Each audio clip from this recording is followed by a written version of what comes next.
بسم الله الرحمن الرحيم والسلام عليكم ورحمة الله وبركاته. مركو هوري waxaan salaamayaa dhammaan madaxda xisbiga, gudoomiyaha xisbiga iyo gudoomiye ku-xigeenka, saraakiisha xisbiga, cuqaasha iyo beeweynta reer Gabiley ee halkan isugu yimid. Kulley aanu taariikhda ka warrami maayo. Taariikhda reer Gabiley way yaqaanaan. Waxaan 15 sanadood baa waxaan soo saarayay arday baan soo saarayay oo laygu aaminayooga. Waxaan u malaynayaa hanti yar oo ka soo baxday Gabileyna inaan inta laba isweydiinayna lagu aamini karo. Inagu qodaal bayno reer Gabiley baynaay. nin qodaal baa la yiri ayaa gugii baa ka habsaamay. dabadeedna roobkii buu siduu sugayay ayay daruuri roobka u horeeyay midna xagga bari ka daaday midna xagga galbeed isaga daruur dul taagan ayaa dii weyday markaas intuu xanaaqay buu yiri qayrka weydaayaane da hadii kala naga dul dhaqaaq waxaan leeyahay reer Gabiley way yaqaanaan daruuraha dii waaya sida la isaga dhaqaajiyo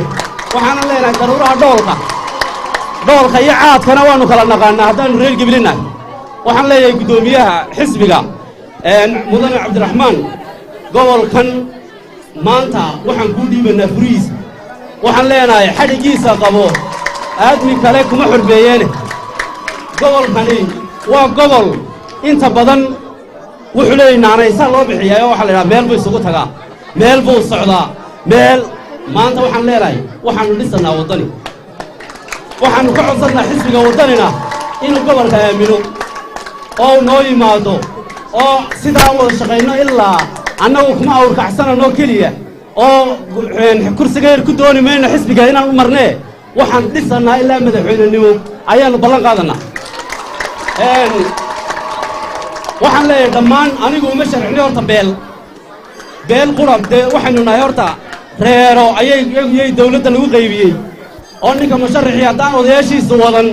ma soconayo taasi waa tribal democracy waa dimuqraadiyad reera ku dhisan anu laakiin waxaan ahay ahwaan waxaan ahay macallin uma sharaxnin beel waxaan u sharaxay dhammaan reer Gabiley oo dhan waxaan cod ka doonayaa markii hore maan ahayn nin hankiisu gaaba yahay waxaan doonayaa inaan kursiga u sarreeyo gobolka aan hanto kaasina waxaan ku aman karaa idinkoo gacantiinna iyo gacanta ay qabta oo isugu kay taga oo idinku halkaa isaara laakiin beel quraahi intay gacanta ay qabato igey kari mayso waxaan leeyahay waqtiguu gaaban yahay waxaan aad iyo aad ugu mahadnaqayaa bulshooyinka reer Gabiley ee aan ahayn keliya reerkan ka soo jeedo ee taageersan ee timid waxaan leeyahay inta dibadda taagan ee bacadku dhibayo waxaan leeyahay waan idin ogahay anoo harka ku jira waxaan ogahay inaad dartay bacadka u joogtaan waana idin salaamayaa wassalaamu calaykum waraxmatullaahi wabarakaatuh